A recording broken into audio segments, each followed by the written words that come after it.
Padre Pio disse a uma pessoa que perguntou sobre a obra de Maria Valtorta, que é mais ou menos a mesma época.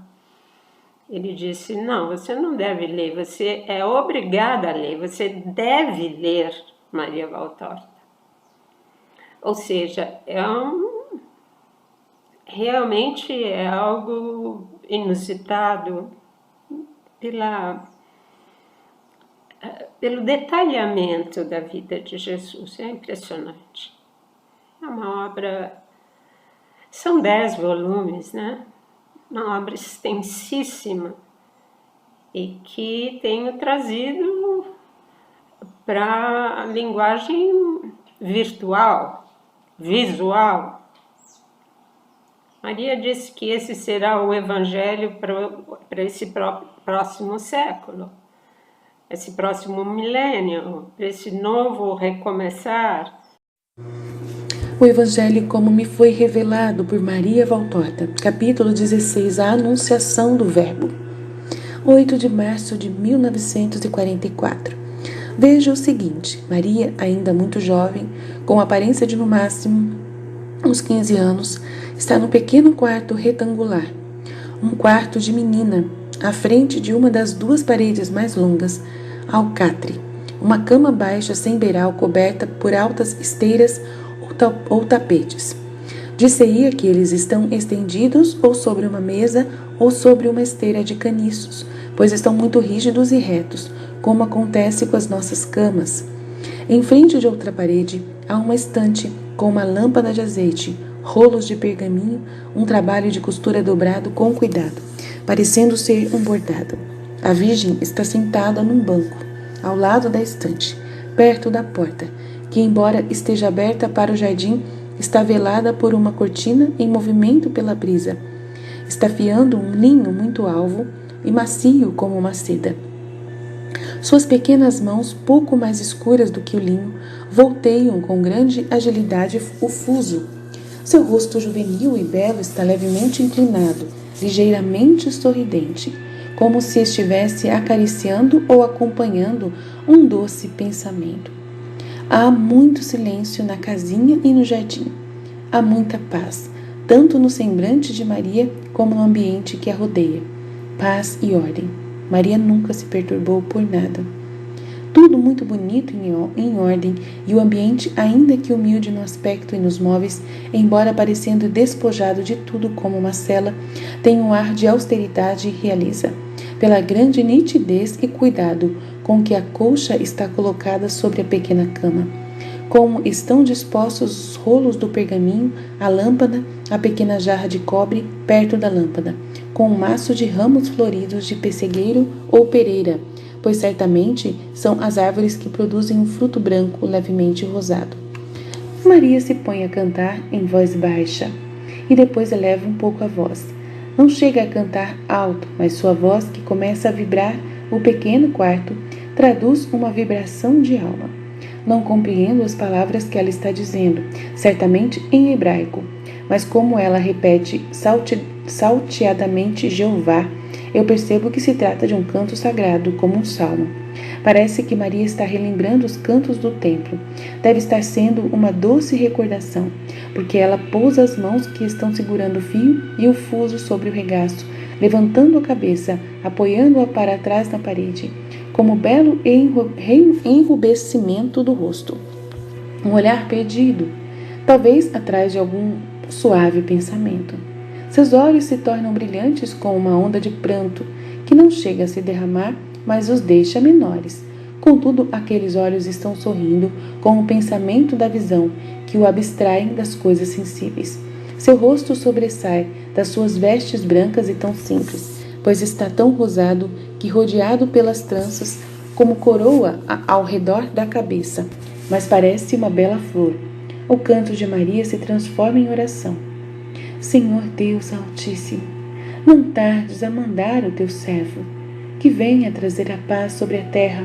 Vai chegar o tempo e a Virgem pura e fecunda para a vinda do teu Cristo.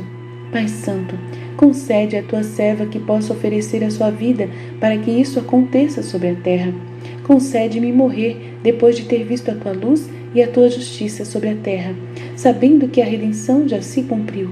Ó Pai Santo, manda à terra o suspiro dos profetas, manda a tua serva o Salvador, que no dia em que cessar a terra o suspiro dos profetas e a minha vida se abra para mim a tua morada, porque as portas do céu estão sido abertas pelo teu Cristo, para todos aqueles que em ti esperaram.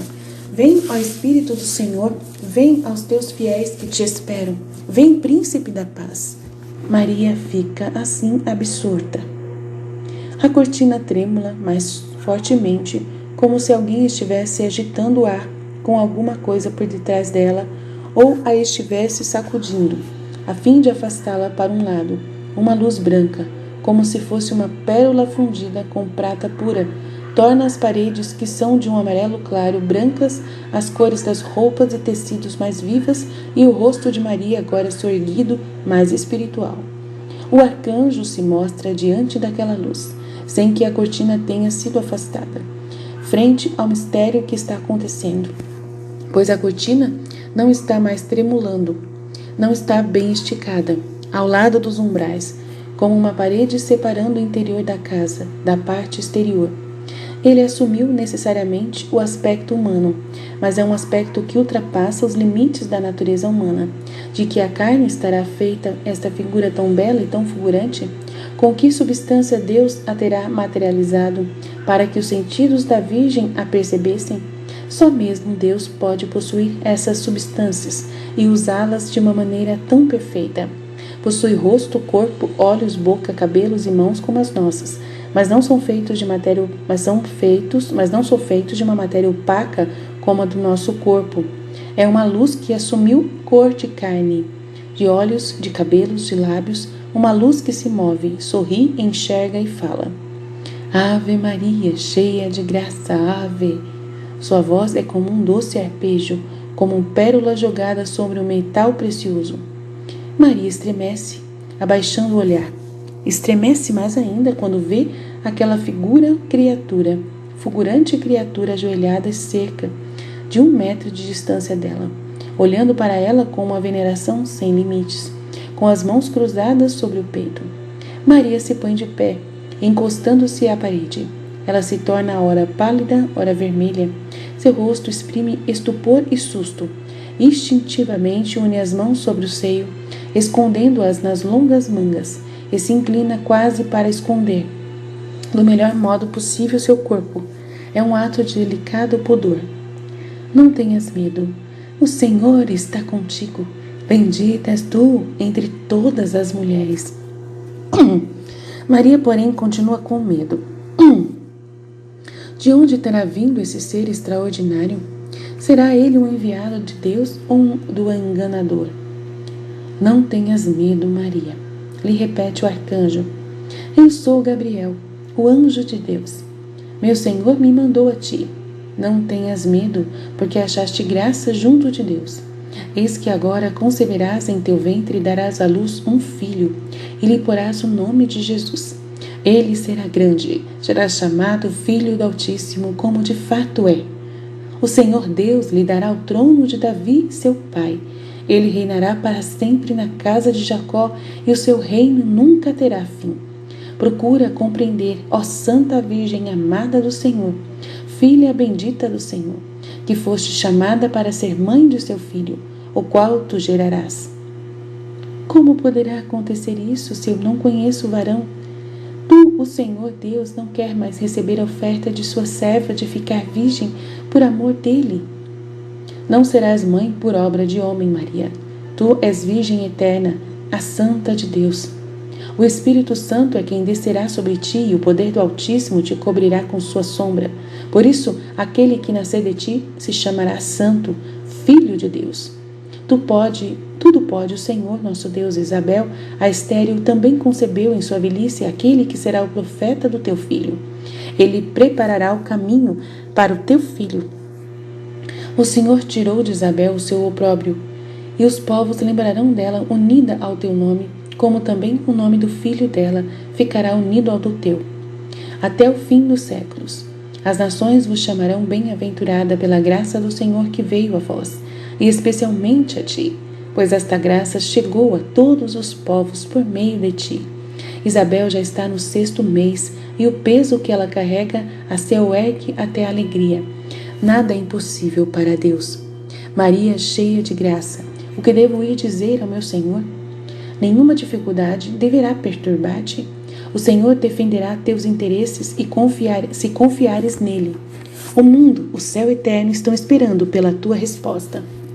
Maria, por sua vez, cruzando as mãos sobre o peito e fazendo uma profunda inclinação, disse: Eis aqui a serva do Senhor.